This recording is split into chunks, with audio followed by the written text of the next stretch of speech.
All right, here we go, Nate. Let's kick it off in 3, 2, 1. Hello and welcome to the Nickson and Nate podcast. Tēnā koutou katoa. Kia ora. Kia ora. Hey, Don't give it a test run. Apologies, we missed last week's episode. We had some technical difficulties. Oh, yeah, the cameras weren't working. And we did a whole interview chat and it didn't record. That's all right, though. We're here this week. And, Yeah. and at the same time, you were busy. That last week was probably the busiest week of my life. I don't think I've ever committed myself so much where I got to a point where I vomited and slept when I finally could sleep for like 12 hours. That's crazy. 'Cause That's long for me. you did the big sleep out, Big sleep out, yeah, man. which was to help bring awareness and raise money for the homeless. Oh, Street sleepers? Our streeties. streeties. Streeties, yeah. Okay. Yeah. Man, eye-opening experience, eh? Eye-opening experience. I don't wish that on anyone, not even my biggest op. Like, Yeah. you know, like that was something. That was something. And again, like we're just trying to raise awareness. And people already know, man, like that, you know, homelessness is a thing. But I think when you get to experience it and you hear stories, Yeah. like that was life-changing for me. And I know it was only 24 hours, but I've got nothing but love for all pockets of Auckland, including our streeties. So, yeah. I read a stat somewhere that said that most families are only one financial emergency away from being homeless. Yeah, especially right now. Yeah. 100%. Yeah, 100%. Like, honestly, and like, don't want to start this, like, you know, the potty on like a down note, but a lot of our Pacifica communities that are part of the rainbow community, a lot of them, Really? yeah. Families ousting them? Damn. Yeah, and then obviously then there's a lack of confidence, no love and no support around them, and then and obviously because that confidence drops, they lose their jobs. Then they find themselves, you know, like in a situation that is not the best for anybody. And you can never get out of that hole because whatever assistance you get is just to buy the essentials. Yeah. Damn. And, you know, and addiction obviously comes from that. So I learned a lot about like preventable stuff, like how do we support communities before we even get to this point, as well as supporting the community that's already living on the street. So, and I took it on because it's so out of character for me. Straight It up. was so out of character for me. You don't leave your house for nothing. I know, man. And so, you know, to be in those shoes, I was like, no one would expect this from me. And I think, you know, with my journey of wanting to become, you know, Auckland mayor, I want to make sure that every parts of Auckland get some sort of love or some sort of like time where we can sit down and chat about like situations. No, I think that's a good thing because you have to see it through their lens. 100%. Yeah. So there are some politicians out there who will never know what it's like and Yeah. refuse to even dip their toes into something where they can understand what's going on. I could be wrong, but I don't think any local councillor or any past mayor or very few politicians have done it. No, I don't think so. No. And I think, like I said before, everybody knows it's a situation, right? But you got to live it. Damn. You got to live it, man. And yes, I was wearing a North Face puffer. Like, I get it. But I was like, man, I was like, it's cold. And, you know, who's to say that I didn't buy that from an op shop? Hey, you don't need to defend yourself, man. But the amount of people that were roasting me, I was like, this is all I had, man. It's all I had. Hey, not to continue on with another downer. Well, it's only a downer to me. Okay, what happened? I'm not going to Samoa. Oh, no. I know, I'm gutted, bro. Okay. I'm gutted. I know it's bad, but I'm thinking you got your passport declined. But I know there's probably more to it. There's a lot more to it. What happened? I was advised that it's still early in my journey Yep. from being incarcerated and that there needs to be more time under my belt, you know, to prove that I'm doing good in the community. Did they give you a duration on that? 2 to 3 years. Oh, damn. Yeah. What, from now? From 2023, which is maybe next year. Oh, yeah, okay. Yeah. But there's not enough evidence of me, you know, like sinking back into society and offering something. Oh, man. Yeah. How'd you deliver that to your daughter? She didn't care. She's like, all right. She just goes, are we not going? I was like, no, you can still go. Oh, yes, all right. Well, what about your position on the fundraising board? Did you have to hand in your resignation? That's another conversation I need to have with the parents and that. Because there's no point me being around doing that stuff if I can't go. You can still help. Speaking of which, Do you know what this reminds me of just really quickly? What's that? Remember that time that you were supposed to come to Japan and then you got bounced at the airport because we only bought a certain amount of tickets? that was all right, man. That was all right. You always get left out. Yeah. Man, My sorry, own bro. doing sometimes.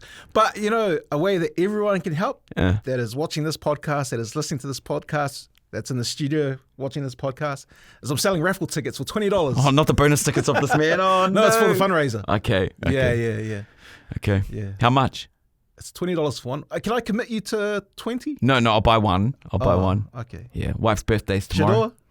Yeah. We're just asking around. Sorry, I'm broke. Oh, not even for the kids. Not for the kids. I'll see what birthday money I get. Yeah. If you're watching this, just hit me up on Instagram and I'll check in my bank account. Yeah, man. Let's get Nate's daughter to Samoa, man. Yeah. Oh, bro. Oh, I did find out where I can go. Yeah. So Europe I can go except for the UK. So I can't go to London before they bring in this new process where they'll have a system set up. I forgot the name of it, but like I can go to anywhere in Europe at the moment except for Like London and that. the UK. Yeah.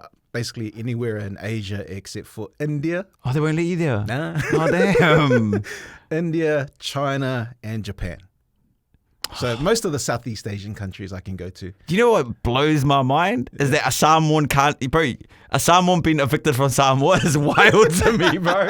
That is wild to me. And anywhere in South America, but I don't really want to go there. It's not a good look at the moment. Nah. Yeah. Especially with you and your linen shirts. I've written a bio about myself Oh, for this mayoral campaign. It's a draft about if I go into the ballot and then people have the opportunity to vote for me, you have to write a bio about your purpose and a little bit about yourself. Can I give it a test run on you? let's go. Okay. Who is Nickson Clark? You might know me from the radio, but don't let that put you off. Yes, I speak my mind, and sometimes I do play a cheeky character on air. But behind this microphone is someone who truly cares about Auckland and the people that are in it. I was born and raised in this city, and I'm proudly Samoan and English. I've worked hard, fallen down, gotten back up, and built a life that reflects the heart of this city. Diverse, resilient, honest, and full of potential. For more than 20 years, I've spoken to Aucklanders every single morning, and I hear your struggles, your frustrations, but I also hear your hopes. Now I want to take that connection and turn it into real change. I'm not a career politician. I'm just a real person who believes that Auckland needs real leadership, someone who listens, someone who speaks up, and someone who delivers. Wow. And then a short mission statement. My mission is to build Auckland, to build an Auckland that works now and for the future. I'm not here to make promises I can't keep. What I can offer is smart investment, honest communication, and action that puts people first. I want every community to feel proud about where they live, to walk the streets knowing that their money has been spent on things that matter, to feel heard, valued, and safe. This is not about politics. It's about purpose. Damn, well done. You like it? Oh, it's got oomph to it. It's got that spice that it needs, but also you feeling like you can connect with someone like that. It's talking you up while putting others down. Is it though? Not you, but maybe potential candidates who are just looking at this as some sort of career Oh, okay. where you're in to do a job. I mean, I've got purpose. It's not about policy. It's about just tidying it up and making sure that Auckland, we're proud to be Aucklanders. We're getting close to. Yeah, 2031. Sarah's made me, obviously it started as a joke. I'm committing to it now because obviously, I did that sleep out the other night, but also my wife has challenged me. She's like, you actually need to make impactful change, right? So you need to write this down and make sure you put a plan together about where every dollar's spent and how every Aucklander can feel the impact on it. And so I've been writing out my budget, of what money's available, and then I've redistributed it in ways. But I don't want to say it now, in case some other candidate is listening, and then takes my ideas. I'd love to know who else is potentially preparing to enter the race. Well, watch out. But you like it though? You like it? Yeah, I do. I like honestly. Does it sound like me? Nothing you said was out of place. Yeah. Yeah. And I said that took me a week to write that because I wanted to make sure that I'm selling myself, but also I'm not trying to be a ball bag. And also, when that time comes, you're also going to be a father. I know. Mate. Do you know the biggest incentive of like wanting to like career switch? And I probably shouldn't say this with my workplace about 50 meters away. My biggest fear is that one day my son's going to Google me and see his old ass dad doing a TikTok dance. That is my worst fear. Remember when you tried it?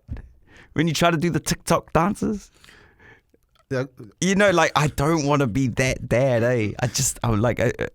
I want my son to go to school and go, oh, like, my dad's helping, make the streets safer. My daughter's really Googled me.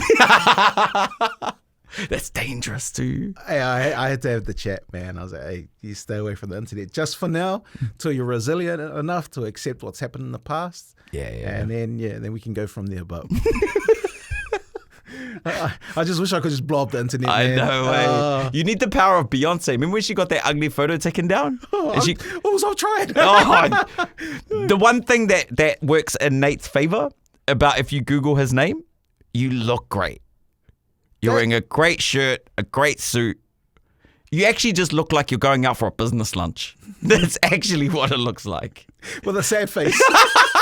But don't look at me. No photos. Hey, man. Yeah. No, I'm excited about it. I'm slowly building a team, and we're going from there. I know that's what you're going to do. I'm more excited about your other career that we were talking about yesterday. I feel like I'm more excited than you are because I can see the potential of that career. So you're going to be... I've got a lot going on at the moment, guys. You're going to be a referee, a touch judge for this coming game for the Classic Islanders versus the Classic ABs? Pacifica Legends versus the Classic All Blacks. Yeah, and you went and did the course at Eden Park. 2-hour course. Yeah. And you're potentially only 150 games away from being a Super Rugby ref. Yeah, roughly, yeah, roughly. Was it 150 Oh, games? no, so I did the 2-hour course, and that gets me registered to be a referee for 1A, the first 15 comps, and club. Wow. And club rugby. So I can do top sides and all that sort of stuff as well. So what's the number? So you have to do 50 games. Yeah. 50 games for club rugby or 1A. And then you can move up to provincial. So that means you can do the NPC. You got to run 2 seasons at NPC. And then you're eligible for Super Rugby. And then once you're in the Super Rugby system, then you're in the pool for internationals.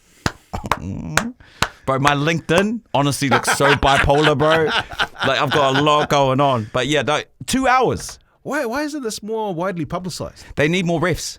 Yeah. They need more refs. So yeah, you like North Harbour and especially Auckland Rugby need more refs. So when the New Zealand Police Force they're looking for people to join, they really want the Islanders to join. Yeah. I feel like the refs need to do that as well. They need to do a better campaign. They really do. But it's so much fun though. It's so much fun to do it. I'm excited about it. So yeah, so I got my first game for the curtain raiser for Manu Samoa in Scotland. How does the fitness testing work? Very hard. Hey, if you're on your fitness journey, but you've still got a long way to go, maybe sit out this year and then apply next year. Yeah. Like, know that you can confidently run and keep up with the play before you enroll. Because they say a ref runs basically a marathon every game. So on Saturday, prior to the training, I did the Waitemata versus Grammar Rifles, I think it was. College Rifles? Yeah. College Rifles, yeah. I ran 14,000 steps in that game. Damn. 14,000 steps. And that was a president's game. And that's what 80 minutes? They did 30-minute half, so 60 minutes. Shut up. So you did that. And so there was a lot of running, man, a lot of running. And so, yeah, your fitness has to be there. Otherwise, it's a struggle. And you can't. I've noticed that a lot of the refs, they're not muscular. They just got that marathon runner build. Yeah, I reckon. Yeah, if you're wanting to be a ref, focus more on your cardio rather than the weights. Okay. But like I was dreaming about it yesterday when you talked about it, because man, if you get selected for those test matches, the travel will be insane. Rumor is that the top tier international refs that have come out in New Zealand. So we're talking like Ben O'Keefe's. Or even like more international, like Nigel Owens, remember? Yeah. Nigel Owens, yeah. Who I think was arguably probably the best or the most recognised ref in the world. But I wouldn't say best, but he was the most recognised. apparently this is the word on the street. I don't know this for certain, but they pay for you can't ref a New Zealand game if you're a New Zealand ref. So if you get to international, you can't ref a All Blacks game because you need someone neutral. Yes. For the two teams.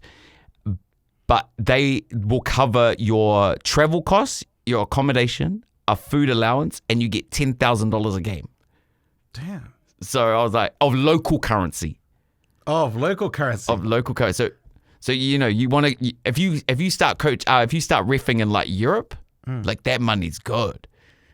How many games would you do in a year? Is that feasible?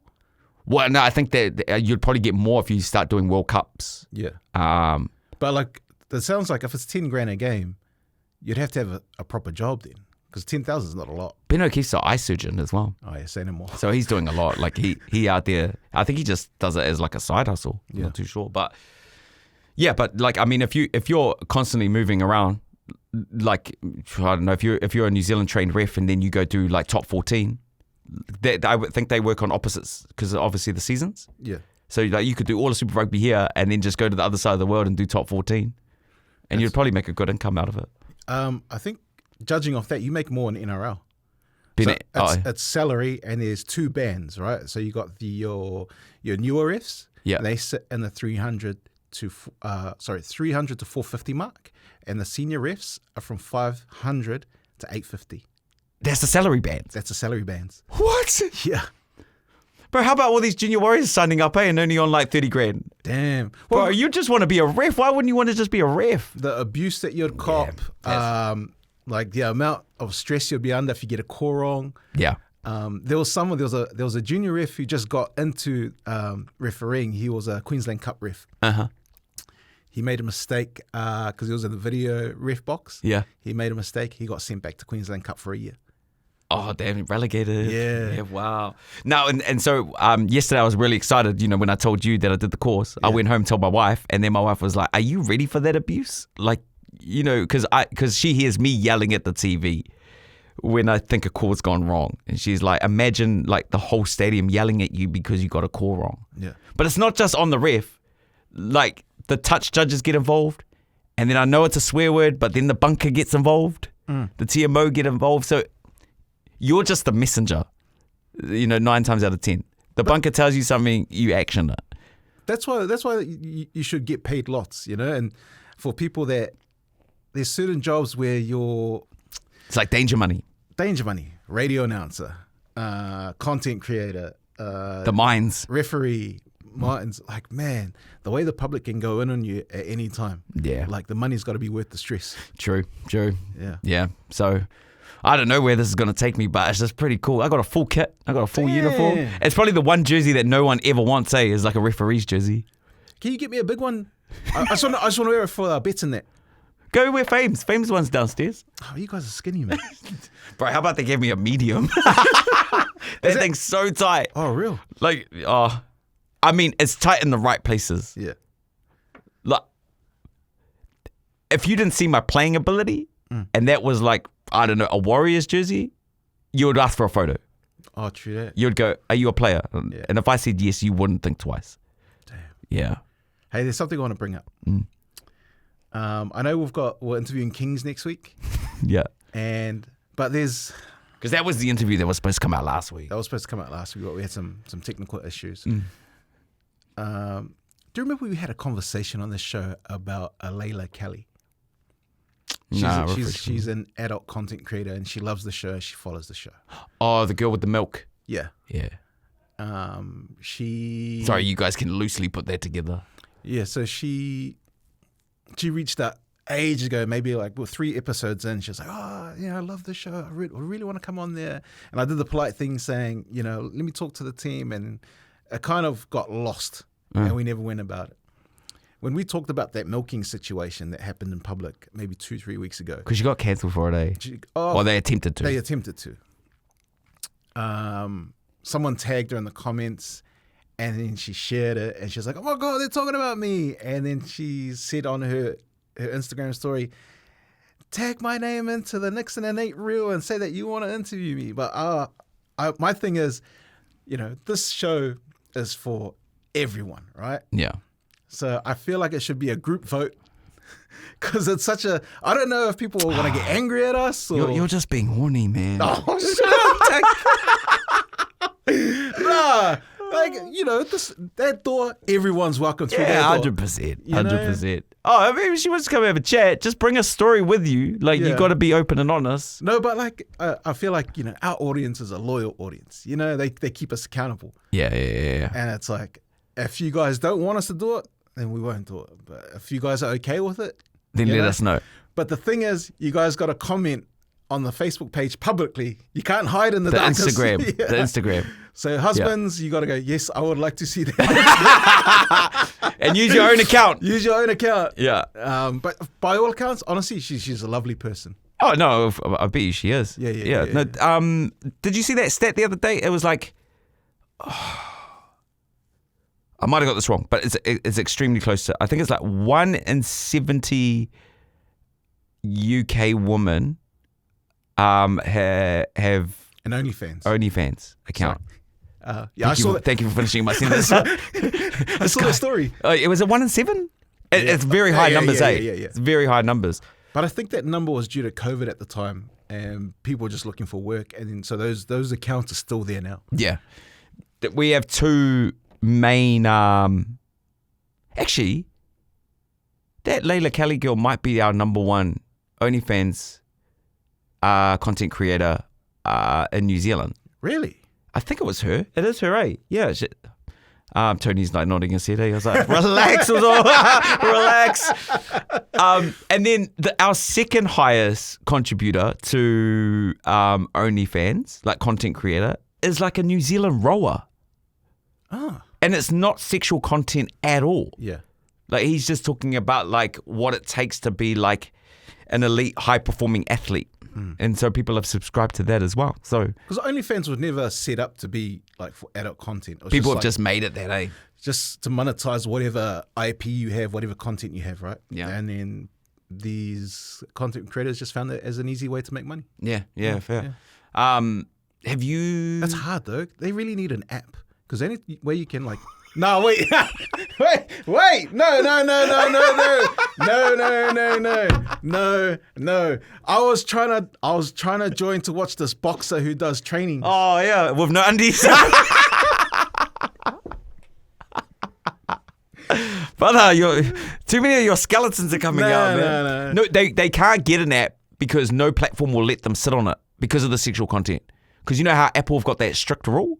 Oh. So Apple won't let any like R18 apps on their app store. I didn't know that. I don't know about Samsung. Yeah. Because I'm an adult and I don't use one. They use Google Play. Yeah, so yeah, they won't house That's crazy. like sexually explicit content on their app store. But they'll do gambling sites. Bro, are you in is your algorithm on like online or the people you associate with, are they all about that chicken game? I've never seen it once. I don't know what you're talking about. Bro, yeah. Explain. It sounds like one of those. If you give me $500, I'll turn it into $10,000 ones. Like it sounds a little bit like that. Really? Everyone's playing this chicken game at the moment online. And I've seen it pop up so much where like you invest $5 in it. And then if you need cash, you play the chicken game and then you can withdraw your cash and it goes straight to your bank account. It's called like Chicken Royale or something. Yeah, I'm not too sure. That's great. I've never seen it or heard of it. Yeah, you know what? Some of these influencers out there doing their social posts for it again. Nah. I was like, hey, guys. Anyone we know? Not personally. Yeah. Yeah. But like I've seen a few people that are like, quite influential on social media that I don't know personally.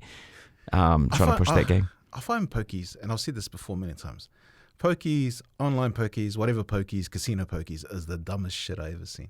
It's luck of the draw. Man, the house always wins. Poker, on the other hand, I like a game of poker amongst friends. Well, there's a bit of strategy involved in there, right? Yeah. Yeah. What do they call the pokies? The Māori piano. I didn't give it that name. As neither are Samoa. Yeah. You might want to retract that one. Well, according to Ancestry DNA, I've got 1%. So really? Yeah. Who was playing up, mum or dad? I think it goes back. I think it's probably my grandparents. Hey. Yeah, it's actually quite sad when you go into the casino and you just see people sitting on the machines. I'm like, They're playing a game of hope. yeah, it's a game of hope. Yeah. Yeah. In saying that, I've never seen you sit on the pokies, eh? It's not my thing. Yeah. Yeah, I need guaranteed money. And I need to pay up now.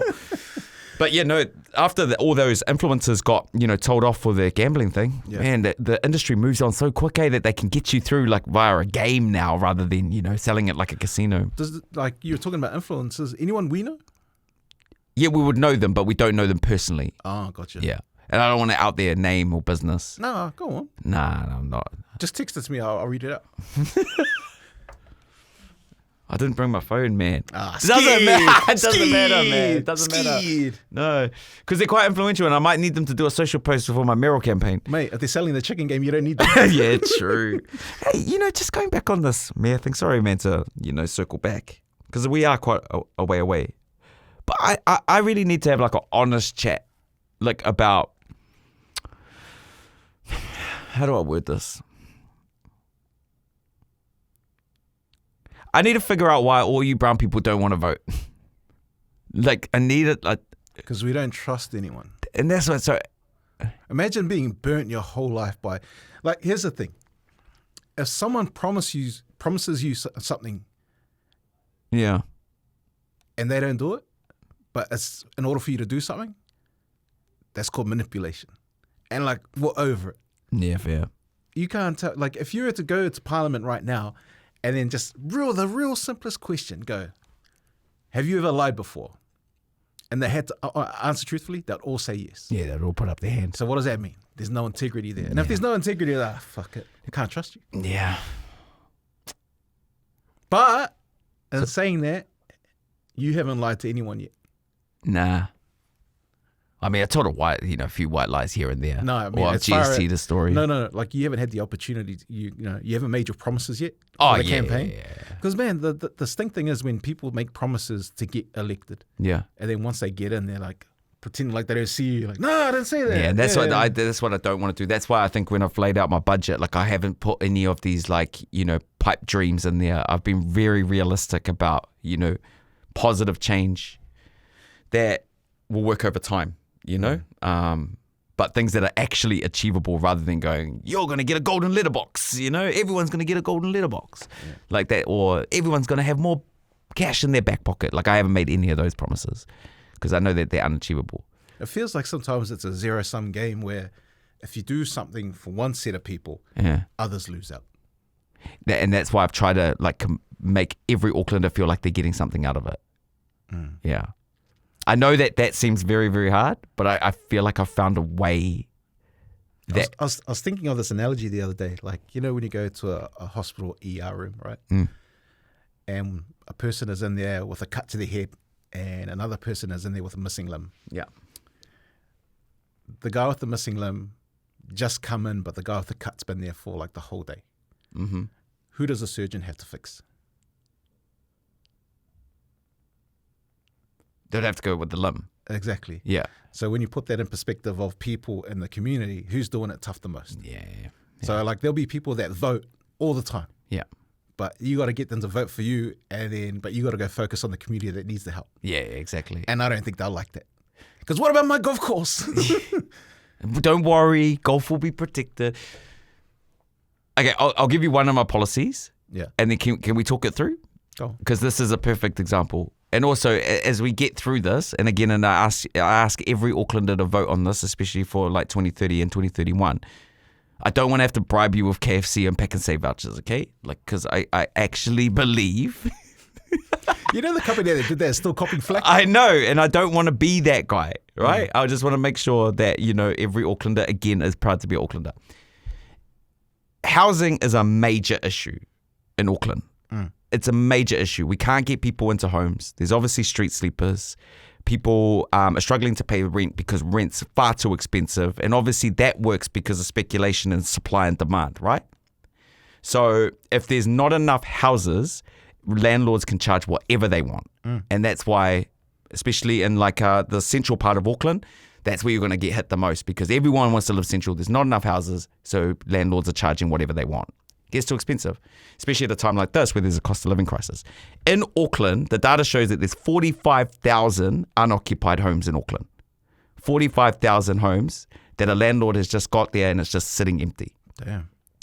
So my proposal is that if there's 45,000 homes, I want to give you an incentive as a landlord to put those houses back on the market as either for sale or for tenants so they can rent it off you. You probably don't want to do that because you don't see any benefit in it, right?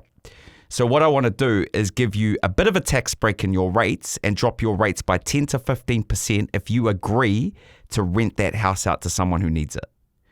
So then the landlord feels like that they've won because their rates bill's cheaper, but then also a family who needed a roof over their head is getting a realistic rental property at a realistic price because the supply now is opened up. So if 45,000 houses are unoccupied and 20,000 landlords take me up on that offer, that's 20,000 new houses back on for availability for a family, which means then the supply gets bigger, the demand loosens, the landlord's winning because they're paying cheaper rates, and a family get a home. My guy. Hey, he's done his homework. Now vote. You know what's crazy? Does No, it makes sense. am I selling it with conviction though? Because in my head, the people that own those homes that are unoccupied are land banking, right? Yeah. So they don't really care about anything except the dollar. No, but you know what land banking does? You know who's in control of that? Who? The council. I'll determine how much that house is worth if you're land banking that. Oh, sorry about it. So I've got you either way. Yeah.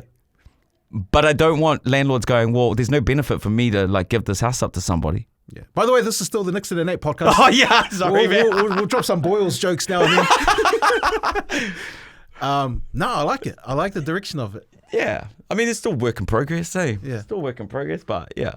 But like that was my way of tackling two different parts of the community who are on different life journeys, but both can walk away winning.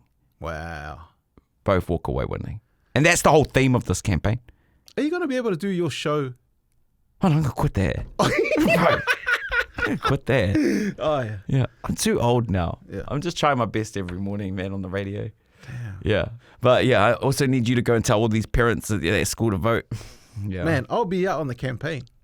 But I don't know if you want that. I've kind of jumped the gun just in case you got to go hide in a bush. Sit this one out. Sit this one out. Sit this one out, Nate. Yeah. Do you remember, were you and I working together on the My Morning Crew when Jacinda Ardern came Yes. in? Yes. I was hungover as shit, though. Yeah, you were every time, eh? Yeah. Remember when you didn't have any questions and you just made her sing Casey and JoJo All My Life? I've never seen like the Prime Minister's security guards get scared of a person in the public. They're like, just do it, Auntie Cindy. We had to have a fight, remember? Because you're like, take off your sunglasses. I was like, what for? You're like, just take off your sunglasses. Bro, the Prime Minister's here. There was this one comment that the Prime Minister made at the time, Jacinda made at the time. And she was talking about doing radio interviews. And it wasn't about us, no way. But it was talking about other people in the media space who are... It's public and well-known knowledge that they make a lot of money, right? And I think she just had one of those bad mornings and she was talking about the fact that she's got the whole country on her shoulders trying her best, to make sure that everyone feels heard. Even if that's not the way you felt, that was her agenda. And then she's getting grilled by a guy who only has to work 2 or 3 hours a day, pushing a button and just having a chat on the radio, who's earning 5 times the amount that the Prime Minister's making. Oh, Mike Hosking. Yeah, Mike Hosking. Yeah. So I remember she came in and said that once. She goes like, this guy there's no repercussion on anything that he says or does where like I make one mistake and a whole community feel that. And this guy's sitting there on his golden chair making $1 million a year. And that's way more than the Prime Minister. Just to defend Mike Hosking. He's got to probably ask the questions. Well, he's a proxy for us, the public, because he would have more access to the Prime Minister than anyone else. Yeah. So, if he's not going to hold her accountable, and that's what you signed up for. Yeah, that's true. why you went for the top job. Yeah. If he doesn't hold her accountable in all those interviews, then who does? Yeah, exactly. Yeah. And then all of a sudden, whoever comes into their job thinks they can just do whatever they want. Yeah, true. No, that's very true. Yeah. And I mean, that's why he gets paid the big bucks, because he's not ashamed to ask those sort of questions. Yeah. But yeah, it's still crazy though, you know, and yeah, it's like when I see people here get promoted and they make like heaps of money, and I'm like, I know you're useless. You lied on your LinkedIn. Damn. Are you ready for that though? Like, bro, you know, man, you and I have had the most amount of hate over our career. Like, I'm ready for it, man. Like, you know, I've had my fair share of people who but that's why who don't like me, and I think radio has been a good training ground for that. well, that's the thing. Sometimes I forget that people don't have thick skin like we do. Like, you know, they might get the one little comment and you can see them, they take a week off work. Yeah, true. I'm like, brother, have you been in the newspaper? Front page. Do you know one thing though that like I'm real blessed about, like, you know, culture, is that, you know, we've talked about this before, you know, if people come at you with something, like throughout my whole life and my whole childhood, like mocking was character building. Yeah. So if you chuck something my way, you know, growing up, you have to come back quick, right? So I've always got something ready to go. And I know that I'm not going to put myself in situations where like too much is going to be a scandal, you know? Like, so I feel like especially the My FM listeners have like probably helped carve that. You've made me tougher and tougher. You've made me tougher. You know, the people that I've surrounded myself with, you get older, you get wiser. People who abuse me in St. Luke's more, like, you know, like I've had it all. So I think I'm all good with it. Mate, I know my truth. This journey's going to be exciting, man. Yeah. I want you part of it. Shut up. No, honest. There'll be times. Like your wedding day. Also, you stand here, and then when the people drive in, you park their cars. I was like, eh? Have we talked about that story? I remember telling someone at my FM this story. So Nate was in charge of like playing. First of all, he goes, I want a job at your wedding. And I was like, cool. You're quite good with cars. You got a license. Can you park people's cars? He's like, done. Anyway, people are turning up. Nate's just talking to my cousin inside and people are parking their own cars. I was like, okay, Sarah's not here yet. Can you do the music? And then he was like, I got it. And I said, I've already queued the song up. All you need to do is just push play. This guy pushes skip, and then my wife has to walk down the aisle to Peter Andre, Mysterious Girl. Bro, I was like, come on, man. Hey, that was my bad, because those are when iPads just came out. I was like, how does this work? I was like, oh my God. I remember Sarah's face. Oh, bro. Oh my gosh. Yeah, bro. See? Hey, I enjoyed this. This was quite educational. I learned something new off you with us. Sorry, I went a little bit rogue today. Nah, that's good. Also, I want to try and be professional, because guess who our new subscriber is on our YouTube channel? Who's that? My dad. Hey! Shout out to Phil. He came, I went round the other day because he doesn't know how Source works on the remote. How what works? You know the Source button? You know how you change from HDMI to Sky? Yes. You know that Source button?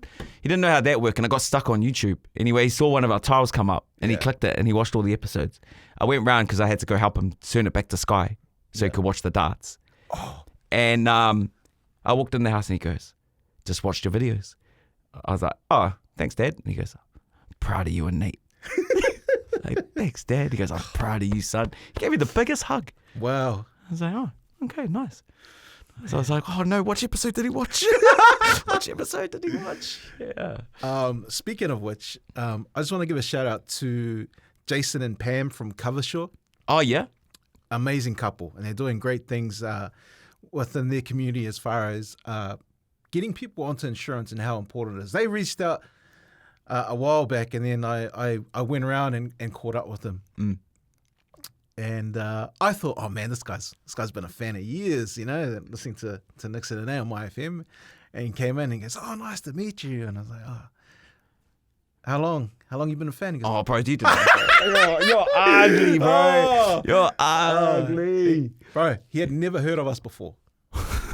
Humbled. Yeah. I was like, oh, how'd you get to know about? Because he reached out because he said he enjoyed the podcast. And I was like, oh, man, how long you been a fan? He goes, oh, actually, I've never heard of you guys before the podcast. Like, I was actually doing some work late at night.